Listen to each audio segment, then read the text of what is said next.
Hello students, Vishal Gupta आपका teacher. कैसे हो आप सब स्टूडेंट्स? इस वीडियो में मैं आपको कॉर्पोरेट अकाउंटिंग बीकॉम का जो हमारा चैप्टर चल रहा है, डिबेंचर्स इशू एंड रिडम्पशन, उसका टॉपिक करा रहा हूँ। आप कंटिन्यू रिडम्पशन ऑफ डिबेंचर्स। ठीक है, ये इसका थर्ड वीडियो है।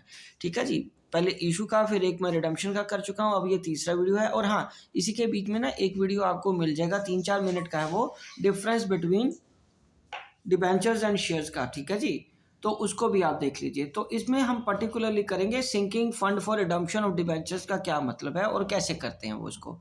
सो debentures are to be paid on a specific date. जैसे कि हमें पता है, it is desirable to make some arrangement for their redemption, otherwise it will be very difficult for the company to pay the lump sum at the time when the redemption is due. जब redemption due हो जाती है, the best method is to create sinking fund for this purpose. This method resembles with that of depreciation fund method. ये depreciation fund method की तरह ही है। Sinking fund is created out of surplus and invested in readily realizable securities within the purpose of providing a definite amount of money needed for redemption of debentures at a particular date. कहने का मतलब ये हुआ, जितने debentures आपको redeem करने हैं उसका आप एक सिंकिंग फंड बना लेते हो और उसको एक मार्केटेबल सिक्योरिटीज में पैसा उतना इन्वेस्ट करते जाते हो जो कि ईजिली रियलाइज हो सकता है, लॉन्ग पीरियड के लिए नहीं होता, और रिडम्पशन के लिए नीडेड मनी आपको मिल जाती है, रिक्वायर्ड मनी आपको मिल जाती है।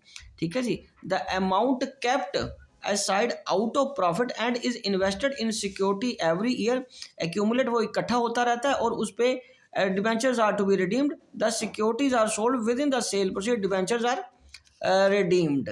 ठीक है गाइज, ओके। तो अब इसके बाद है, the securities are then sold with the sale proceed, debentures are redeemed. Since the securities always earn interest, it is not necessary to provide for full amount needed for redemption of debentures, something less will do. Okay, how much amount is to be provided every year so that a given amount is available at the end of the given period depend upon the rate of interest earned on securities.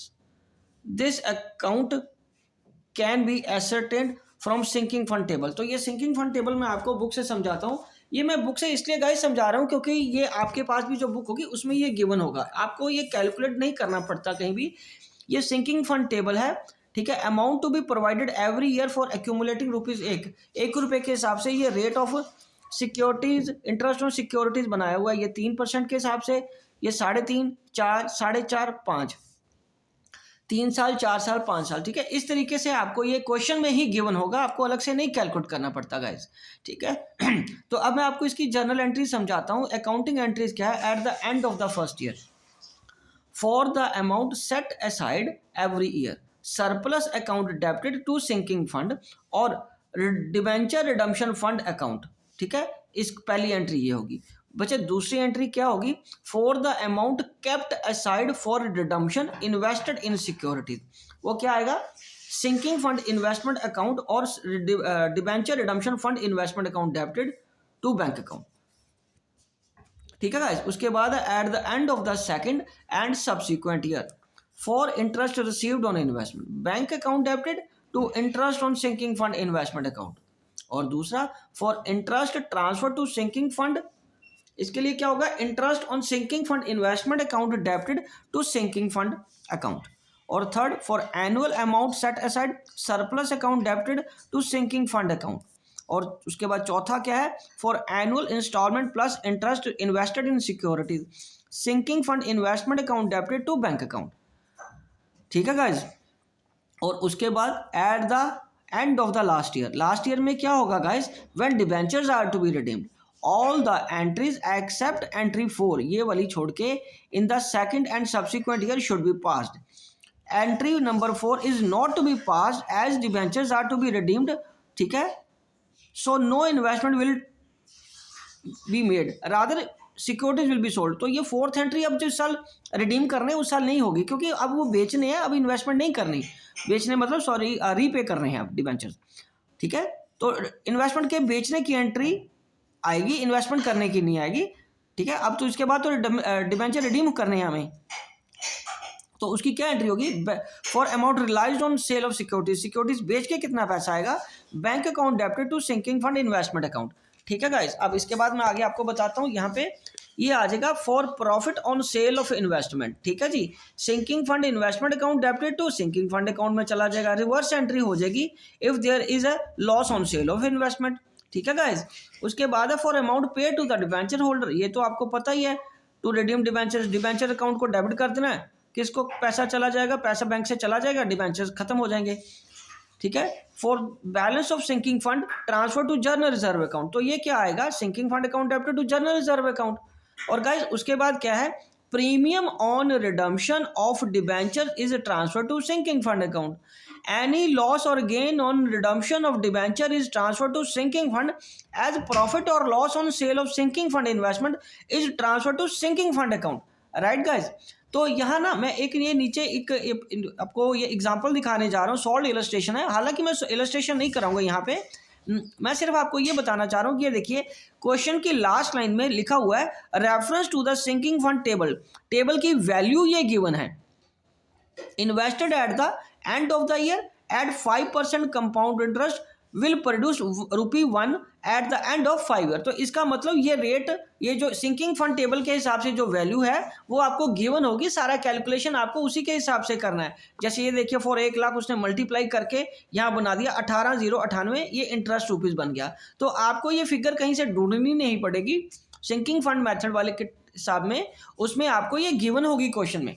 ठीक है जी, जो कि आपको यहाँ एक बार बताया गया ना, ठीक है, ये आपको क्वेश्चन में ही गिवन होगी। राइट गाइस, चलिए अब हम आगे बढ़ते हैं। इस मेथड के आगे क्या है, difference between sinking fund to replace an asset and sinking fund to repay a liability. इसका क्या डिफरेंस होता है, sinking fund is used for the two purposes, एक to replace the fixed asset and to repay the liability that is debenture. Following are the points of difference. ठीक है, sinking fund guys दो तरीके के लिए बनाए जाते हैं, एक एसेट्स को खरीदने के लिए, ठीक है, रिप्लेस करने के लिए, मतलब पैसा जो अरेंज करने के लिए, और दूसरा लायबिलिटीज को पे करने के लिए, मतलब उस वक्त भी पैसा अरेंज ही करना है सिंकिंग फंड से। फॉलोइंग आर द पॉइंट्स, पहला क्या है, the annual installment in case of sinking fund to replace and fixed asset is really depreciation and is charge against P&L, while in case of sinking fund to repay a liability it is an appropriation of profit। इसको क्या बोलेंगे हम, appropriation of profit। ठीक है, at the end of the working life when the asset is to be replaced, sinking fund is utilized for writing off of old asset account, but in other case it is closed by transferring the balance to general reserve as the annual charge was on the surplus account। Third point क्या, a sinking fund to replace an asset doesn't enhance the capital as it maintains the asset at the original value, but in other cases the assets are decreased to the extent of redemption carried out। ठीक है guys, ये तीन इसके differences हैं। तो इसके बाद हम क्या बात करेंगे, ठीक है, ये सिंपल से पॉइंट है, इसको समझने में आपको कोई दिक्कत नहीं आएगी। ठीक है, अब है insurance policy method. Guys insurance policy method क्या है, sinking fund insurance policy can also be taken to make provision for redemption of debentures। Under this method, a fixed amount of premium is to be paid every year to the insurance company, which in turn agrees to pay the necessary amount for redemption of debentures at the end of the specific period। तो guys अब मैं आपको इसकी journal entries कराता हूँ। ये देखिए मेरे साथ जर्नल एंट्रीज, ये सिंकिंग फंड की जर्नल एंट्रीज हैं, और सॉरी इंश्योरेंस की। ठीक है, for amount of premium appropriated from surplus account, ये कैसे आएगा, surplus account debited to debenture redemption fund account. दूसरा, for amount of premium pay to insurance company, debenture redemption fund policy account debited to bank account. और following entries will be passed at the end of the specific period on the realisation of the policy. वो क्या आएगा, for the amount received from insurance company, वो कैसे आएगा, bank account debited to redemption fund policy. Okay, उसके बाद दूसरा, for the balance of debenture redemption fund policy account excess amount received, यदि एक्सेस अमाउंट रिसीव हुआ है, ठीक है, transfer to debenture redemption fund account, और debenture redemption fund policy account debited to debenture redemption fund account में पैसा चला जाएगा। और उसके बाद third, the amount paid to debenture holder, again फिर debenture account debited to bank account में आ जाएगा। ठीक है जी, ओके बेटा, चलिए अब इसके बाद लास्ट एंट्री इसकी रह गई है लास्ट एंट्री क्या है, for balance of debenture redemption reserve transfer to general reserve, वो तो आपको पता ही है, जैसे हमने सिंकिंग फंड वाले में किया था, debenture redemption fund account debited to general reserve account, वो वहां पे ट्रांसफर हो जाएगा। ठीक है गाइस, तो ये सिंपल सी इसकी एंट्री से। ठीक है गाइस, अब हम क्या करेंगे, इसका नेक्स्ट पोर्शन करते हैं। चलिए आइए, own debentures. Guys own debentures क्या होते हैं? ओन डिबेंचर, जब कंपनी मार्केट से अपने डिबेंचर को खरीदती है तो own debenture, if authorised by the terms of the contract, company can purchase debenture whenever they find the market price favourable to the company. Such purchase debentures can either be cancelled by or the company or may be kept as an investment called own debenture and may be utilized for the reissue when needed afterwards. Purchase of own debentures were to be treated in account in the same way as the ordinary investment. The entry will be investment in own debentures account debited to own debentures account debited. यहाँ इन दोनों में से किसी एक account को debit करना है ना आपको, ठीक है, टू बैंक अकाउंट। उसके बाद क्या है, investment in own debenture is shown on asset side and debenture will continue to shown on the liability side of the balance sheet. Here it is assumed that the debentures are purchase immediately after the payment of interest. As and when the company wants to cancel the interest investment in own debenture the following entry is done. कौन सी entry तब की जाएगी guys, वो मैं आपको बताता हूँ, ये वाली एंट्री की जाएगी। तो debenture account debited, loss on redemption of debenture account debited, own debenture account to profit on redemption of debenture. Profit भी तब आएगा यदि प्रॉफिट होगा, ये एंट्री तभी आएगी, और अगर लॉस हुआ तो लॉस वाली एंट्री आएगी, क्योंकि प्रीमियम प्रॉफिट या लॉस तो दोनों आपको पता है एक साथ नहीं आ सकते ना। ठीक है गाइस, तो अब हम आगे बात करते हैं इंटरेस्ट ऑन ओन डिबेंचर का क्या ट्रीटमेंट होगा। The total amount of interest due on debenture holder is deemed to be outstanding, but interest payment of debenture is to be made only to the outsiders. The portion of the interest on debentures will be credited to the interest on own debentures. Following entry क्या बनाई जाएगी, debenture interest account debited to bank to interest on own debenture, मतलब the whole debenture पे due कर दिया जाएगा, जो outsiders को देना है वो बैंक से चला जाएगा, और interest on own debenture income होगी जो कि ड्यू है कंपनी के अपने खरीदे हुए डिबेंचर्स के लिए।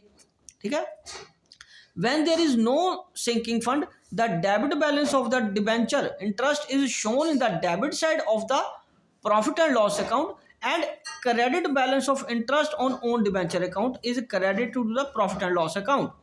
ठीक है, this presentation will give an opportunity to the directors to make comparison between the excess and income of the on debenture interest account.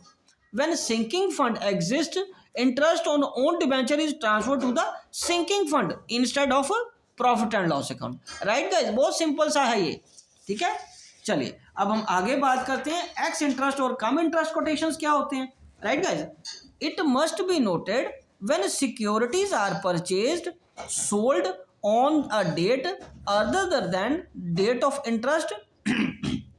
इस केस में आपको क्या करना होता है, distinction must be made between the capital and revenue portion of the price paid for debentures. Amount paid toward the price of debenture is capital expenditure, whereas amount paid for interest is revenue expenditure.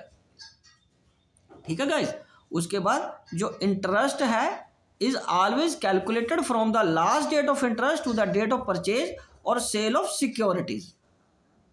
Okay, उसके बाद है price paid for debenture depend upon the market quotation. If the quotation is cum interest that it means it is with interest and is recording purpose interest is deducted from the total price paid. ये तो क्या हो गया आपका कम interest. ठीक है जी, if the quotation is ex interest it excludes the interest and recording purpose.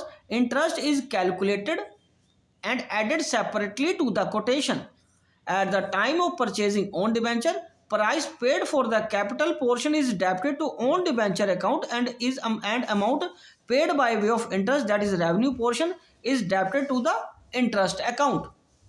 ठीक है गाइज, तो गाइज ये था सारा चैप्टर हमारा डिबेंचर्स के इशू का और रिडम्पशन का। यहाँ पे ये चैप्टर कंप्लीट हो गया। 3 वीडियो और एक इसका मैंने डिफरेंस डाला, जैसे कि मैंने आपको बताया उस हिसाब से इस चैप्टर की 4 वीडियोस बन जाएंगी। ठीक है, तो आप इसको देख के अपने नोट्स बना लीजिए। ठीक है जी, और उसके बाद नेक्स्ट चैप्टर में आपको कराऊंगा अकाउंट फॉर बैंकिंग कंपनीज। तो आप मेरे चैनल को सब्सक्राइब करना ना भूलें और वीडियोस देखते रहिए और अपना कोर्स कंप्लीट करते रहना। ओके जी, गुड लक।